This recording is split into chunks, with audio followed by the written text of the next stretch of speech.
Hey guys, and welcome to the first episode of Theory Chat. In this series, we are bringing you our very own theories, but in a smaller and easier to digest format, so there shouldn't be any complicated science and maths where we're going.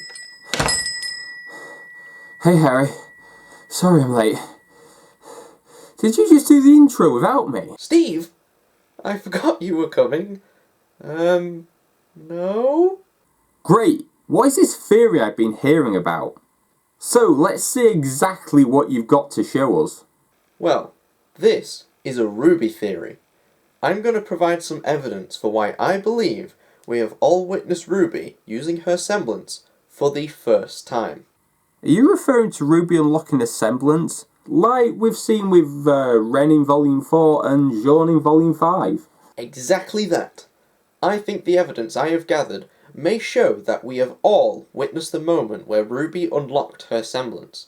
So, let's get into it. I have two main points which can be tied together that shows the reasoning for my theory. The first is a line from RWBY herself during Volume 5, Chapter 4. Just a single line? How is that relevant at all? Hold it a minute, Steve. It will make sense soon. So, in this chapter, RWBY states, "And mine kicked in during training one day." Now this is incredibly vague, to a point where it's hard to say exactly where or how it even happened, especially as we have never seen RWBY during her training before Beacon. Objection! Wait, I should leave that for court.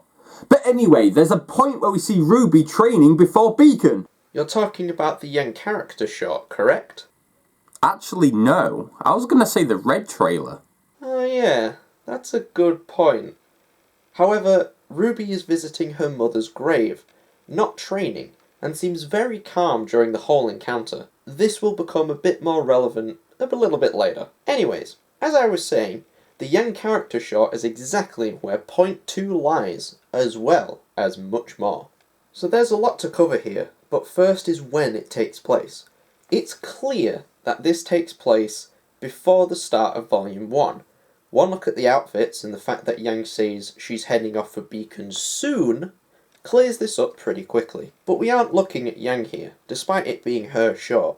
We are looking at several things to do with RWBY, especially surrounding the moments just before and after she uses her semblance. Some of you have probably already guessed where I'm going with this, so let me explain my reasoning. I haven't guessed yet. So, just before she uses her semblance, RWBY and Yang are having a hand-to-hand sparring match, which is clearly a form of training, but Yang catches RWBY off guard, trips her up, and is about to hit her. Without going on too much of a tangent, I believe we can all agree that the triggering of semblances can be correlated to high-intensity situations, often to do with survival. Ren unlocked his when he was incredibly stressed and needed to avoid Grim. Jean when he was incredibly saddened and needed to heal Weiss, etc., etc. RWBY is about to be hit by Yang while in a vulnerable state. She obviously doesn't want this, but cannot move to evade the blow. This would be a pretty stressful situation, where all RWBY can think about is avoiding the blow. And at the very last second, she moves. This could be a trigger for her semblance to activate, especially considering what RWBY's semblance is. Speed. She needs to move out of the way, and the best way to do that is with a sudden burst of speed. As I said earlier, RWBY was very calm in the red trailer, which is completely different from how she is shown in the Yang shot, meaning there is no way she unlocks her semblance during the red trailer. So, you think because she was in a high-intensity situation, this caused her semblance to activate? Seems plausible, especially when you compare it to others in RWBY, even those we haven't seen. Nora got struck by lightning, which can be lethal and would be pretty stressful. So, a semblance makes lightning power her up rather than potentially kill her. Well, I hadn't even thought of that. Good point, Steve. But let's move on to after she uses her semblance. After Yang fights the Grim, we eventually see RWBY again, but it's immediately a pretty strange situation. She's laid on the floor, seemingly passed out, only for her to wake up and stagger back to where Yang was. We have never seen RWBY like this, especially after using her semblance, which begs the question, why? Why was she like this? What if she hit a tree? Moving quickly into a tree would knock somebody out, at least for a bit. I know from experience. That's one way of thinking about it, but I think it's more like physical exhaustion. It's undeniable that using aura and semblances require a lot of effort. Ren even attests to this in Volume 5, Chapter 4. So, when Ruby, who has been unconscious presumably since she used her semblance, wakes up and is shown to be dizzy and unable to walk straight, I believe this is because of a sudden energy burst, which she more than likely wasn't expecting. I am of course alluding to the unlocking of her semblance. Hang on, you're telling me that's when Ruby unlocks her semblance? Surely it would have been during a much more intensive scenario, instead of just some random training session with Yang. Ah, but you see, go back to point 1. Ruby herself says that her semblance kicks in during training. Not during any special moment, just during training. Now combine that with point 2. We see Ruby training before Volume 1. She uses it in a high intensity scenario where survival is key.